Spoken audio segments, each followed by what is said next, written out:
Good morning. This is a 1998 Mk4 Fiesta. This particular Fiesta was introduced to the motoring press back in 1995. It was a radical replacement for the Mk3, which is more boxy. Times are changing, Ford needed to up their game. This particular example now is 23 years old with 50,000 miles.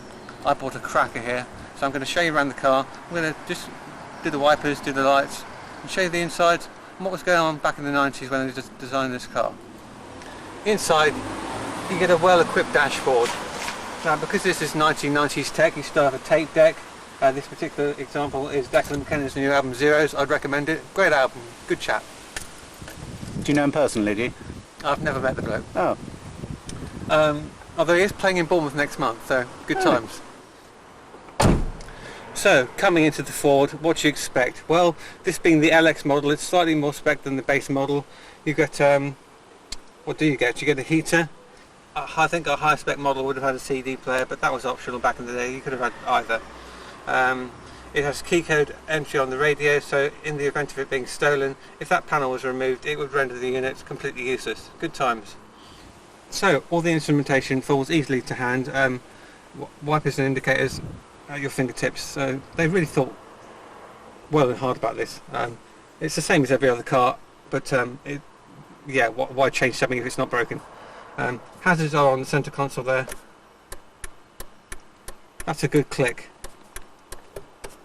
You've got rear dim mist up there, fog lights, heater controls, 5-speed gearbox, which makes motorway cruising a little quieter and more refined. You have interior light there, twin sun visors, and a Posh fold-up sunroof. Let me just demonstrate that.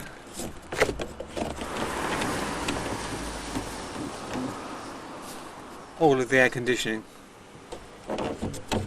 Close that down because they do leak. Yes, it's a comfortable seat to be in. My criticism is that there's slightly firm seats, so maybe on a longer journey you might get butt cramp. Handbrake, very, very seldomly unused. Ashtray. That reading all open there. No. But notice that this has been replaced with a cigarette. Instead of having a cigarette lighter socket in there, you'd have a little 12-volt auxiliary socket. So they were obviously thinking of powering converters and powering phones and things, even back in the day, before those things were readily available. That's foresight for you. Handy glove box with some Werther's originals. Would you like one? No, I'm alright, thanks. Okay. You've got a cup holder, although it doesn't.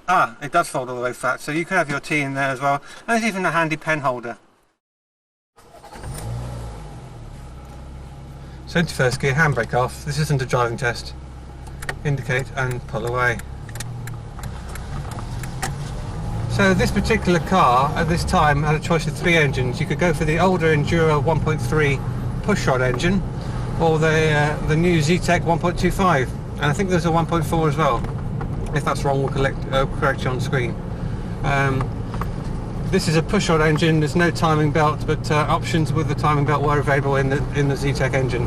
I prefer having an engine without one, so there's no interval or service schedule, so there's no belt to be replaced on this particular example.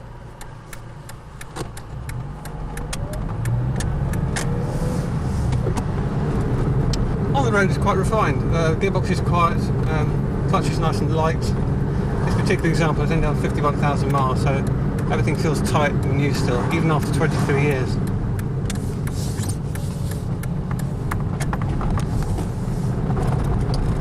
Maybe a criticism of the suspension is it's a little bit firm, but you're always going to have that problem with a small car. It hasn't got the float or the waft of a larger vehicle.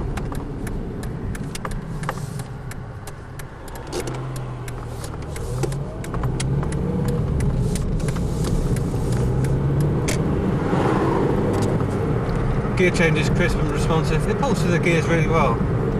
It's a happy little car. I'll never say that again.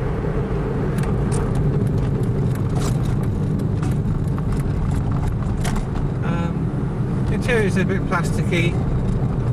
There's a few rattles, but that might be age related rather than build quality. Although again, this wasn't a luxurious car. It was a budget family car, so costs were minimal in production. and you might find that certain qualities of refinement were overlooked. The gear model, which is a bit plusher, that was a high spec equipped model. That had plastic fake wood and leather seats in some occasions. They're really pushing towards the sort of top end of the market, but you pay a lot more for that privilege. After 22 years, the only thing that's gone wrong with this car is the LCD has failed on the clock display there. And on this camera, it's the same age, the viewfinder connection's dodgy as hell. That was a brief sponsor from the cameraman there.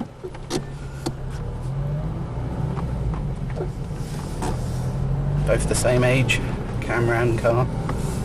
Yes, we thought we'd film this on a similar age camera for that sort of retro period feel. Bird in the road. Bird in the road.